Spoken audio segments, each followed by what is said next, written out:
corruption is a mega challenge in our country. I only hope that the government that will come into play come 2022 will really take decisive action plans in ensuring that we curtail and disband cartels. For example, in the agricultural sector that we just talked about, we have cartels and corruptions at play that ensures the farmer, okay, who is the producer of this commodity, languishes in poverty. So I think a lot needs to be done. Okay. Yeah. Same question to you, Kennedy. Corruption, is it a bigger impediment to devolution as it stands? Yeah, it's a very big impediment other than the misplaced priorities, misdirected energies. If you've been very keen, you realize that most of these presidential candidates have been trying to pull governors around, and that has always been associated to the resources that are at the disposal of the governors. I would still want to reiterate and mention to my friend, even as we discuss corruption, there must be a link. There's a link between corruption and our very expensive elections. How? This money that is gotten out of corruption is the money that is given out in the name of transport that is encouraging that you cannot call people and not give them something.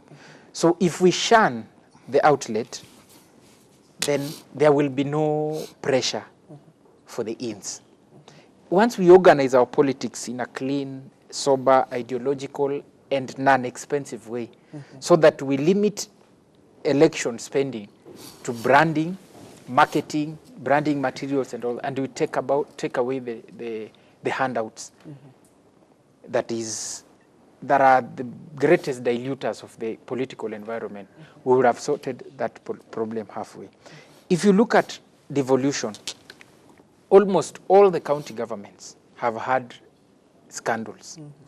And you will even be told one of the reasons why the governors are not with the deputy president is because you are told when you come out, you support this side, there's a file waiting at the DCI. There's an example of the governor for Kirinyaga. At some point, she went to Capitol Hill and she was mweupe kama pamba. And then when she joined the other camp, immediately a file came out and she was being summoned. So you see, these clouds are the ones that tell you what is happening in those offices. There are issues of conflict of interest that are another devil in our. You realize that these people, their families, their friends, they're always doing business without governments. And that's why I was telling you, politics, the devolution we have is political, where political resources and opportunities are the ones that are devolved, but there are no economic opportunities to the ordinary people. So we need to find a way of checking. One of the ways of checking is dealing with the issue of conflict of interest. Once we deal with issues like conflict of interest, we were talking about, you mentioned about people with cases being bad. We have a constitution and acts that I believe are deliberately made to fail. You find conflicting, where we talk of everyone has a right to justice. Yes. And then we make that right absolute. And as a person, I believe no right should be absolute. If you kill someone and you become a threat to the society, why would your right to life be absolute when you don't respect the life of others? We need to have a system that ensures that everyone is held accountable. The moment you are accused of abusing office, someone is impeached, that is a political process. It does not matter whether the numbers were mobilized, as long as constitutional processes were followed. If a CS is supposed to step aside because they have been charged in court, why would a governor still be in office who has been charged?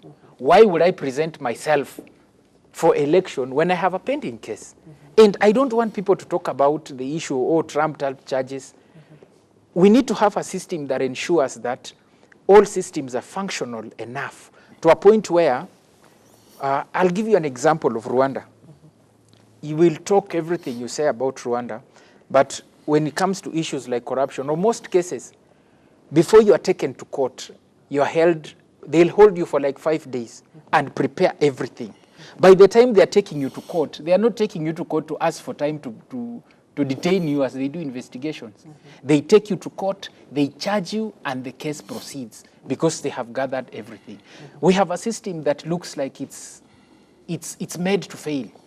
And that's why you find people, someone will arrest my friend here today, take him to court over corruption, and then ask the court for More days. more days to investigate. And yet, you are told the EACC has been sitting on these cases, has been holding this fight for 3 months. So you ask yourself, why sit on a file for 3 months, take someone to court, and ask for 14 days to detain them?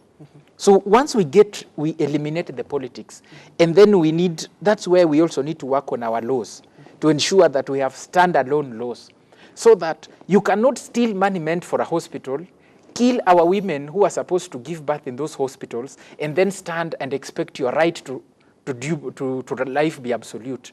When you kill people, when you don't respect the life of others, I believe you don't deserve that life. And that's why we need to have a system that ensures that, yes, everyone has a right to life, everyone has a right to everything.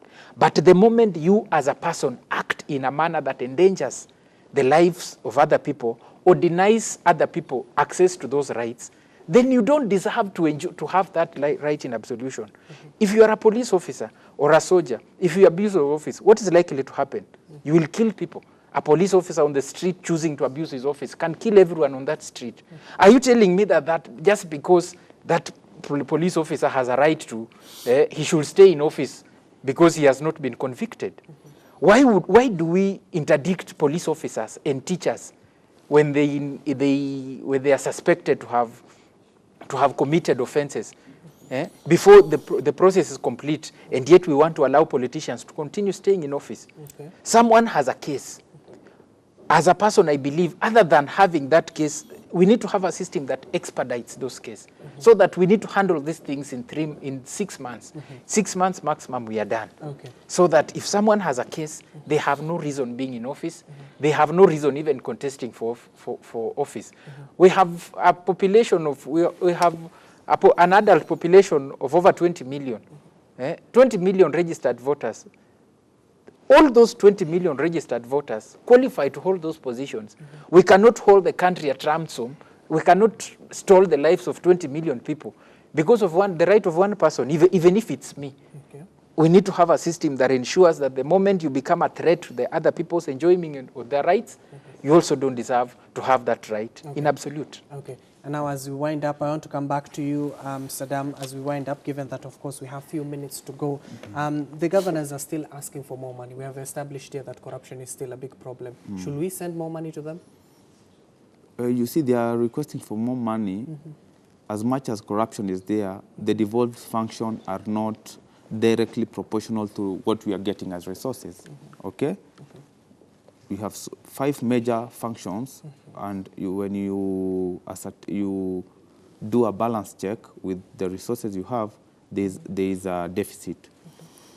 All we need to do is bring a sense of accountability, devolve the treasury. We need officials from the treasury to come down to the county governments. Each county government to have like 2 or so accounting officers who will definitely liaise with the treasury in terms of how money is used with regard to the functions. We will not hold back resources because we also have success stories of devolution. We have Makueni, we have the first-term governor. Devolution is definitely working, but where there is element of corruption and bad leadership, it will always sabotage the good strides that devolution have brought.